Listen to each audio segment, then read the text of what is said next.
The EP Podcast.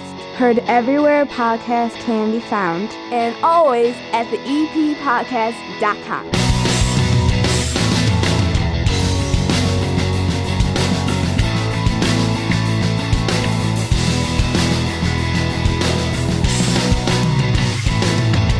And welcome into the EP Podcast. My name is Chris Lanuti, and you are welcome to sit down here at my 9-foot homemade oak bar right here in my basement in Evergreen Park for 30 minutes of good. That is the EP Podcast. We've got a lot going on today. Gonna have some fun.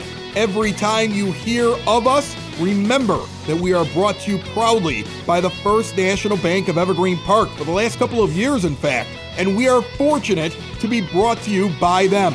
You need a bank you can rely on, one that knows this community and provides customized accounts and offers just for this area. Count on the First National Bank of Evergreen Park. It's in that iconic building at 95th and Pulaski, locally based community bank committed to the people and businesses right here. And now when you open up a Total Access checking account, you get a $300 bonus. Open an account, get $300 extra. That might help you with the gas prices. They're killing me these days. Any way you can get a little bit of extra money, this is a way to do it. Go to bankevergreenpark.com/totalaccess/EP. $100 required to open, requirements to qualify, must use link to apply, member FDIC. Before we get into our first guest, and we've got a couple of them here on this show today, I was struck this weekend by something that I wanted to share with you. It was a busy weekend, first off. Friday night, I was in the American Legion. I saw that somebody won at least a partial win on Queen of Hearts. It's not the amount of money that was there last week, but it's still over $10,000, and I'm sure it will grow some more. Get in there on Wednesday nights. You might win a big, big cash prize playing Queen of Hearts every Wednesday over at the American Legion.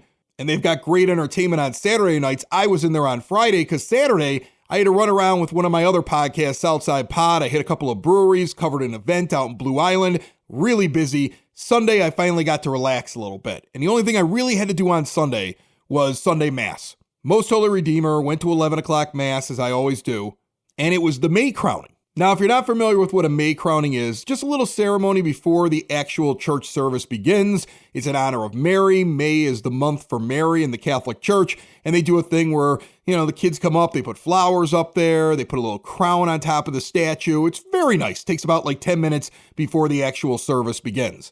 And every year, Redeemer has the kids that just made their first communion, and they had a group over this weekend that did that. Congratulations to them. And the 8th graders that are about to graduate and also had their confirmation this year, they all get dressed up in their suits and their very nice dresses, and they participate in that little ceremony at the beginning of the Mass. Now, my second child is in the 8th grade, and Dominic, had his suit on, and he took part in the May crowning thing. It was very nice. And I'm sitting there inside of a church, a packed church, where after the Mass is over and after the ceremony is over, they're handing out donuts and coffee and juice, and all the neighbors are standing there in the back of the church, and everybody's talking, everybody's smiling. Spring is upon us, even though it's been cold some days and we get the rain, but it's just the whole community's out. People are laughing and smiling and talking. And it struck me that 2 years earlier, I was at the May crowning at Most Holy Redeemer, and I was one of 7 people, I think, in the church. There was the priest. There were a handful of 8th grade girls. There was a teacher supervising, and there was me filming it because we couldn't even go inside the building 2 years ago. And that was when my daughter was graduating and when she would have had that little ceremony. And it was this pared down thing where her and just a couple of her classmates were the only ones allowed inside the church to do a quick May crowning. They were probably breaking some mandate at that point, even being in the building, just to do the little service and film everything for people that were still sitting in their homes. And I thought to myself, what an amazing difference from 2 years ago, where I sat inside of an empty church and we didn't even know what we were dealing with. And to be back, it just felt like you were just back. It was one of those things that reminds you that you're back. And it just struck me. It was such a great feeling to just sit there and see something come back to normal that I remember when I filmed that 2 years ago. I was sitting there thinking to myself, 1, this is sad, 2, this is scary, and 3, when will this end? So it was awesome to see them have their first full-on everybody there, everything back to normal, May crowning with that was the first time they had refreshments in the back of the church in over 2 years.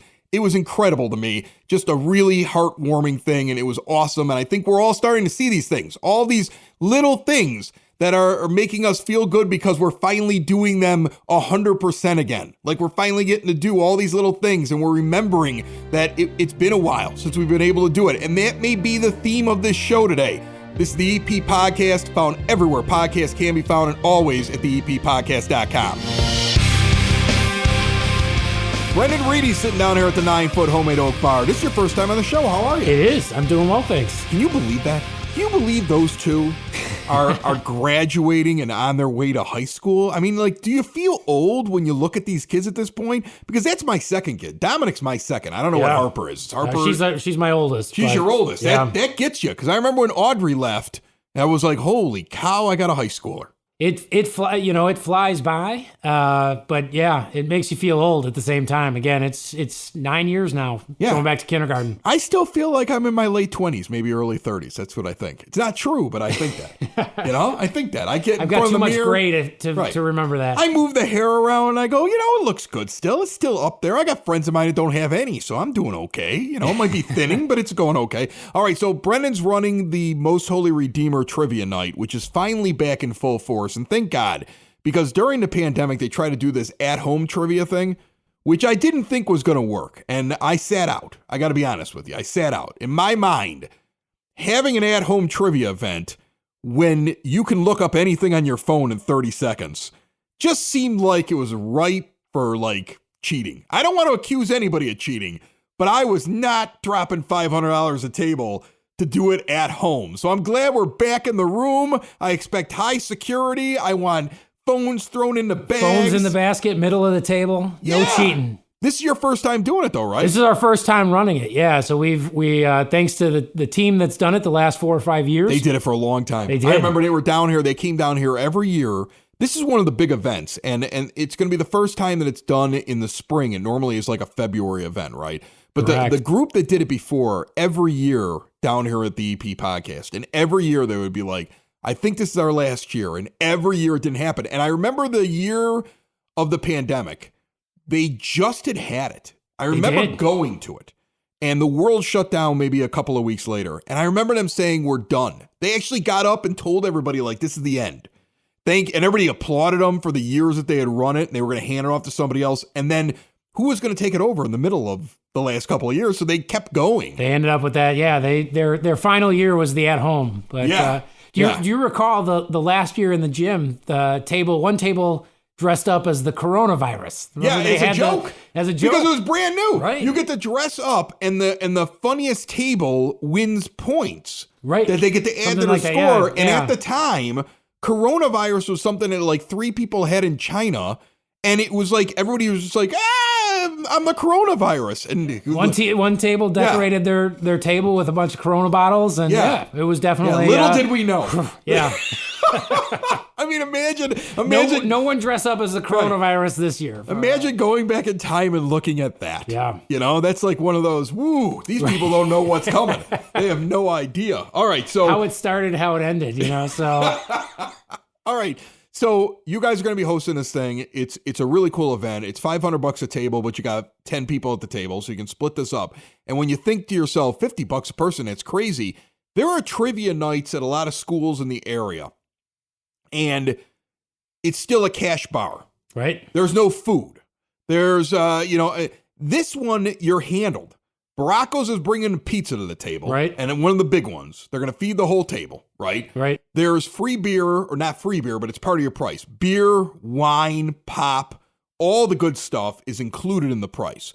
So it's basically show up and, if this is what you're into, you want to hit the bar about 12 times, $50 becomes a pretty good deal for this event, right? Without a doubt. Yep. And oftentimes people, if there's something special they like to drink, oftentimes people will bring extras for their table. Oh, yeah. There'll be a bottle of bourbon on the Lanuti table. Right. Yeah. There's nobody working the door to make sure you're not bringing anything out, any outside goods in. So, all right. So you get in there, you get your table, and then you guys put on a show, or I'm expecting a show. It's been a show for years and years and years. You get up there, and it's not just, here's a question, answer the question. You have had celebrities jump on.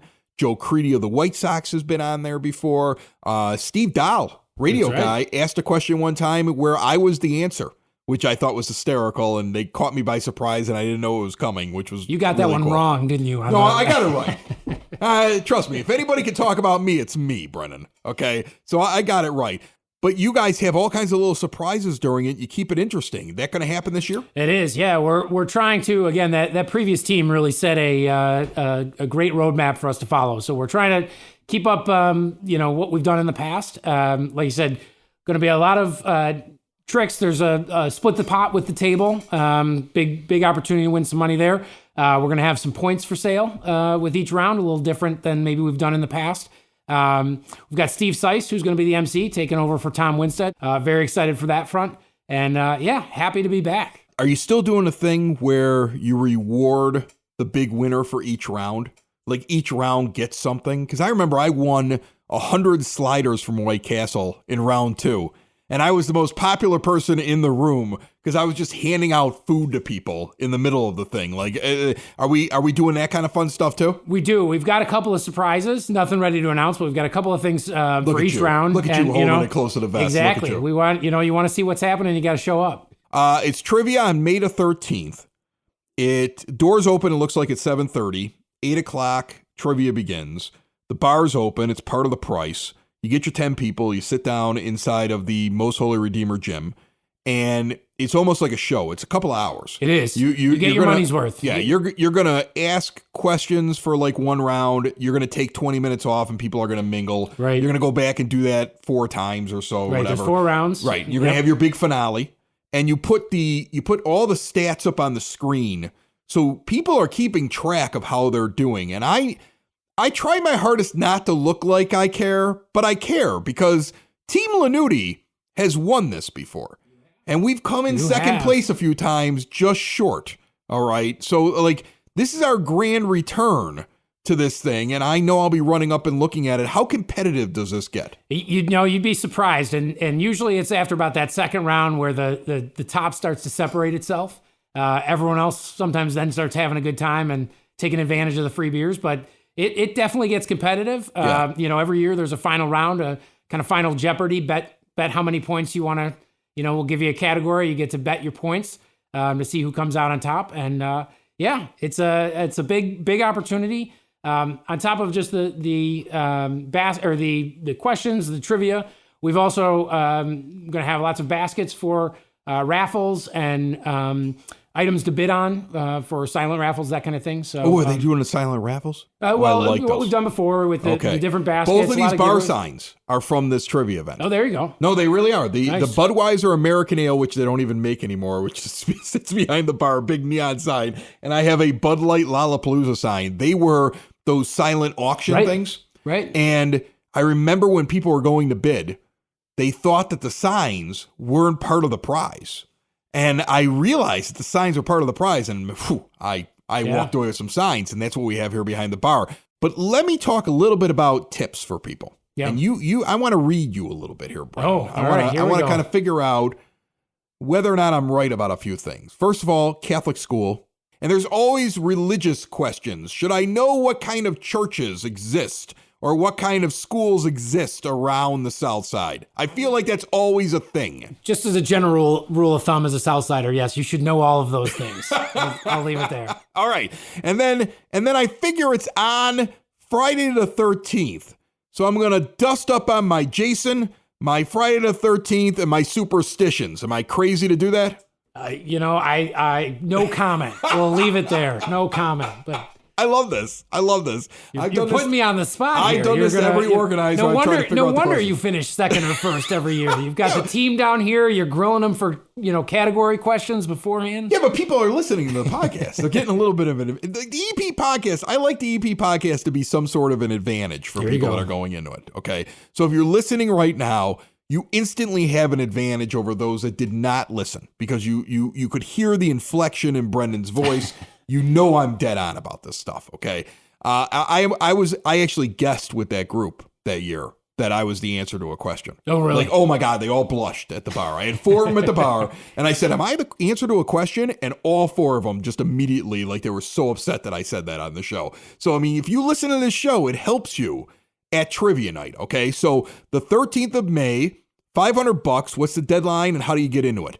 So you can get in by May 6th, Friday, May 6th. Drop your check off with your table names. Do I do it at the school, the church? You can do it at your either house? place. What do I do? The rectory or the school. So Okay. you can send that check in with your kids if they're at Redeemer, or you can swing by the rectory and drop it off there. And it's not just a Redeemer event. I always try to tell people this, like, Correct. Holy Redeemer is just one entity in Evergreen Park, but they do have a lot of really interesting events. The barbecue bash that happens in September is such a big deal. It's a huge event. Great event. You get big crowd, big bands, and people say, okay, Redeemer, I don't have a kid there, I can't go. That's not the case. No, okay? not at all. This is open to the public. Anyone is welcome. The more the merrier. Yeah, and so the same thing here with the trivia. Get in there if you think you know stuff. And I always find it funny how people like get their teams together. There's always a table full of teachers, right? And they're always doing really well early on when you get a literature question. But the whole thing is you have to have like one teacher on your team. You gotta, like on my team, there'll be one teacher. There'll be one idiot savant who knows everything. There'll be one sports nut. There'll be one guy who's good at movies. Like I diversify my team. And that's why we do so well. You have to have somebody who can handle all of these different things, not just have 10 teachers at the table, right? Right. And again, the categories with 4 rounds, several different categories per round. You know, you've got to know a little bit of everything. It is a great trivia, Trivial Pursuit type of a night. Are you getting bribed? Are there people who have figured out you're doing this? I remember the last group that did this. We're not, but maybe we're not broadcasting that enough. I'm open to, that's the first I've heard, but maybe we need to start thinking about that. There you go, Brendan Reedy. He's in the neighborhood. Hunt him down. Maybe you get some answers to some questions. I do not believe that I am an answer this year, but I am pretty sure that Friday the 13th is an important thing to know about, seeing as how it's going to be on May the 13th. Brendan is shaking his head in disgust because I've ruined something. And remember, this thing is going to be on May the 13th. You got to get your money in by the 6th. It's $500 a table. The beer, the wine, the food, and a pizza from Baracco's, all included in this for your table, and an awful lot of fun. It lasts a couple of hours. It's a great night out, and a lot of people get together. It's just really a fun night in the gym over at Most Holy Redeemer. And Brendan, good luck to you and your group. Thank you. Because this is your first year doing it. I'm sure you're going to learn a few things. And just remember this. Just because somebody comes up and they're angry because they think they got the right answer, you just shut them down. Without a doubt. And good luck to you and your team. Building relationships, supporting the community, and service.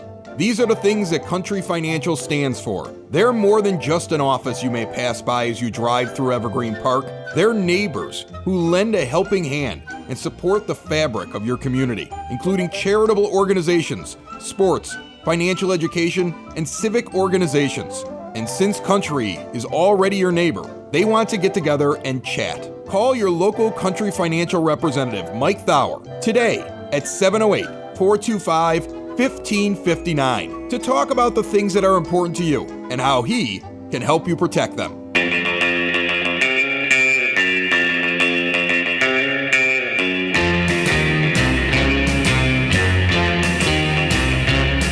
It is now time for your EP podcast, Word on the Street, brought to you by Cool Clouds Vapor Shop. Quitting smoking is hard, and Cool Clouds is trying to help you cut down. They have an alternative. Check out their full taster bar. They also have amazing CBD products available inside of their Evergreen Park establishment, 3837 West 95th Street in the EP, or visit coolcloudsvapor.com. This past Friday morning, I was hanging at the Golden Griddle for breakfast with members of the Evergreen Park Chamber of Commerce. We had an awful lot of fun. They are having another big event this Wednesday night. I will be there. Come on out and join us. A business after hours, May 4th, 5:30 to 7:30 p.m. right here in the EP. If you want to go out and mingle, it's free. Check out evergreenparkchamber.org. The Evergreen Park Baseball Club is having an Eat and Earn this week at Pappy's. 15% of your order going directly to that league. We've had the league in here before. They do great work. It starts off the day this episode comes out on Monday the 2nd of May and runs through this Sunday the 8th. If you want to support the EPBC, just mention them when you make an order. The Village of Evergreen Park is having a blood drive Saturday, May 7th, 9 a.m. until 1:30 at the Evergreen Park Senior Center, 9547 South Homan. If you would like to schedule a donation time, 800-280-4102. Sponsor code is CS20. Appointments are required and a photo ID.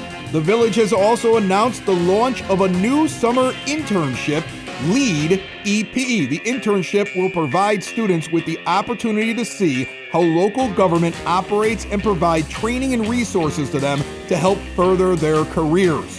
If you are a graduating senior in high school or a college freshman or sophomore, you are eligible to apply.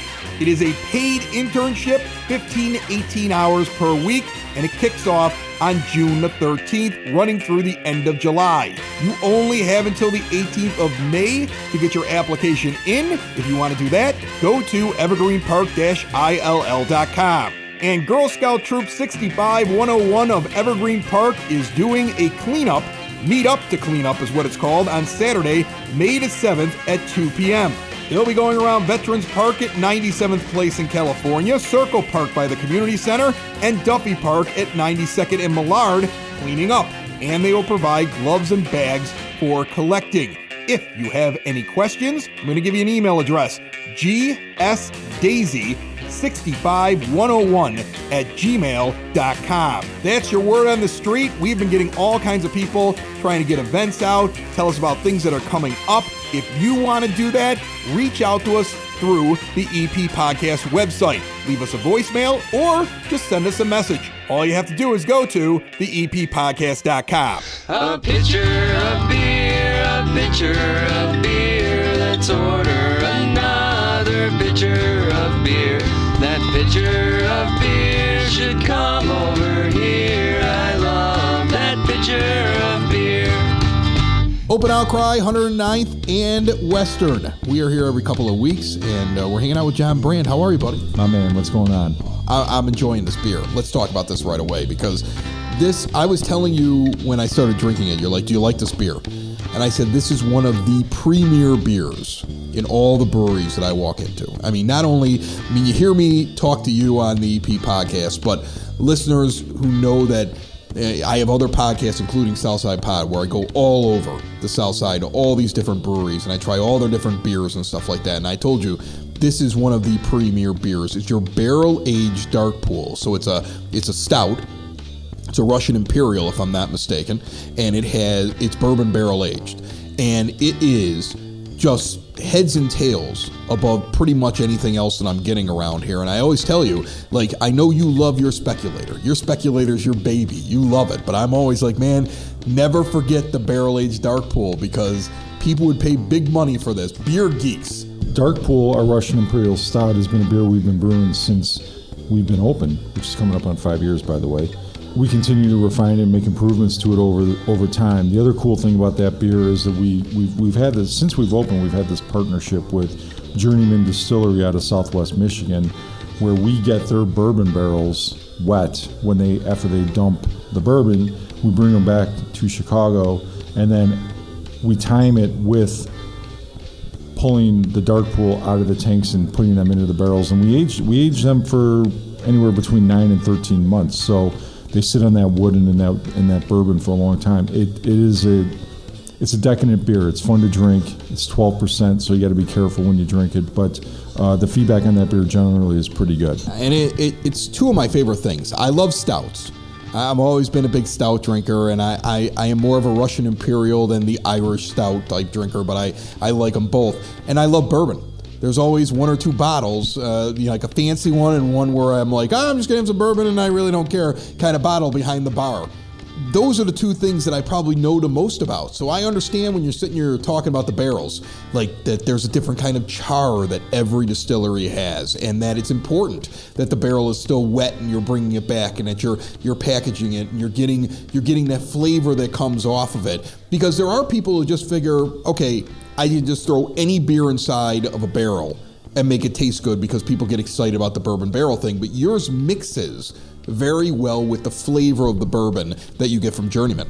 Yeah, thank you. And that's due to the skill and the talent of the brewers that we have working here. In fact, Eric, our head brewer, we just sat down earlier this week, and we're sitting on about 50 barrels right now, and we're trying to come up with what our release plan is going to be for the next through the summer and through the fall, and what adjuncts we're going to be using with that. Like, what fun things will we be introducing into these beers in terms of whether it's coconut or... I've seen maple syrup lately, and I don't know. Sometimes I feel like I'm just drinking maple syrup. You got to be careful with that. We've tried maple syrup here before. It was fun. People liked it. Yeah, we're those type of creative, the Mexican chocolate, those types of things. Those are good. Yeah, we'll be experimenting with those again this summer. That's awesome. That's awesome. All right, we're a couple of weeks away, I would imagine, from the official opening of the patio, but I would imagine you have people that are already itching to get up there because we've had a couple, in the middle of the cold days and the rainy days, we've had a couple of really nice days. So I would imagine you're pumped up about that. Very much. We've already started the seasonal work that we typically do up there in terms of cleaning and planting flowers and maintenance corrections. Big news. One of the things we are doing this year, again, to try to continue to make incremental improvements to the way we serve our guests every year, is we're putting a bar upstairs. So we're putting a bar upstairs. I love you. Yeah, thank God. I've been sitting around. That's the one thing that you're missing up there is a bar up there. I may never leave. I may just show up. It's like, it'd be like, where's Chris Lanuti? Chris Lanuti's on the roof of Open Outcry. Like that, like at least 3 days a week. Well, we put up, will there be stools at the bar where I can sit at the bar outside? As a matter of fact, there will be a few stools. Not a lot, but there will be a few up there. It'll be mostly a service bar. We collect data here, and I have historically tried to measure accurately what our average ticket times are to get beer from the bar downstairs, up the stairs, and on the table in front of somebody from the time you place the order until it's put on the table. And that's a long distance. There's a lot of logistics there to get that liquid upstairs. And we've always known that this was something we needed to do. We couldn't do it during the pandemic, but now that it's over, we're going to make that investment, and we're actually working on that. We're going to start that next week, as a matter of fact. Is it all the beers that are downstairs would be available upstairs? I don't think so, and I think it's going to be a limited cocktail menu as well. But the idea is if we put the main beers and the main cocktails upstairs, that is going to take pressure off the bar downstairs and dramatically decrease ticket times to get drinks on tables upstairs. I can't wait for this. Yeah, my face, I'm sure you saw it, lit up when you said rooftop bar. Like this is what I've always wanted. If I could convince my wife to put another level on the house, half of the house would have like another bedroom in it, and then the other half would be like a rooftop patio where I could put an outdoor bar on it. I love rooftop bars. I'll come over and help you build that if you decide to do that. All right, done deal. Exactly. All right, so you've also had some warm days. Okay, in the past couple of weeks, you've had some big ones. There was a Saturday a couple of weeks ago where I was out and everything was slammed. And I remember thinking to myself, like, this is what life was like before the world went upside down a few years ago. What was it like here, and what did it feel like? Well, you just took the words out of my mouth. We were on some of those warm days. It feels like it's starting to feel normal again, right? And that one Saturday in particular where it was, I think, did we have a record that day? It was like 80 degrees out. It was like 80 degrees on a Saturday. Everybody with a motorcycle was riding around the south side, and the breweries were filled. In mid-April. And we were all standing around, like we worked our tails off that day to try to provide everyone with good service, but we were all looking around at each other with smiles on our face because it was like, finally it feels like this is what we remember, and this is why we are in this business, and this is what that feeling and that momentum that we had before COVID-19. It just felt really good. It reminded us what this place was what this place does for folks to come in and they're looking for great services and great experiences with that crowd and that energy. And we experienced that again on that Saturday, and it felt really, really good. You're like Evergreen Park's official brewery, even though you're outside of Evergreen Park, and I love your place. But Evergreen Park, excited about the fact that the 4th of July parade is coming up here, and they're going to be having it the Friday of that weekend. And it was announced last week officially, finally, on the EP podcast during an interview that I will be the MC of the said parade. So I will be sitting there on 95th Street announcing the floats, broadcasting to the public out there, and recording some of it for the podcast. Are you thinking of being in this parade, or do you want to sit next to me and bring me some beer while I'm broadcasting? I'm excited to hear that. I didn't know that you were the MC. If I wasn't, I submitted my application to Mayor Burke last week or 2 weeks ago to drive the Open Outcry 1948 Ford F5 through the parade. So we're in the parade, so I will not be able to sit next to you and drink ice cold speculators. I'm sorry about that, but I'll be on the truck. So we are going to be in the parade, and I'm excited for that. I'll be announcing you when you go by. Maybe you'll be early on. You can park the truck, come back and finish off the parade with me. That'd be kind of fun. Yeah, that'd be great if you'll have me. Of course I would have you. 109th and Western's where Open Outcry is. They have an incredible upstairs. The patio is spectacular, and now I'm hearing there's going to be eventually a bar up there, so I'm all excited about it. And of course, great beer, great food, a great guy here in John Brand, who, even though he's over on Western Avenue in Beverly, not only is great for the Beverly and Morgan Park neighborhood, but does an awful lot in Evergreen Park, and I can't wait to see at all these festivals and these events and the parade and wherever else you're going to pop up this year. It's a great neighborhood. It's a great community, and I'm glad that we're part of it. Another show isn't wrapped up. Another show's in the books. Another show isn't wrapped up. And then by the looks, it's gonna be a good one. And we'll see you next week. And the nude is basement. And the nude is basement. Another show is wrapped up. Another show is wrapped up. Another show is wrapped up. And it's in the books. Another show is wrapped up. Another show is wrapped up. And by the looks, it's gonna be a good one. Nudie's Basement. Broadcast Basement. The Nudie's Basement. The Broad Basement. Slancha. The EP Podcast. Heard everywhere podcasts can be found, and always at theeppodcast.com.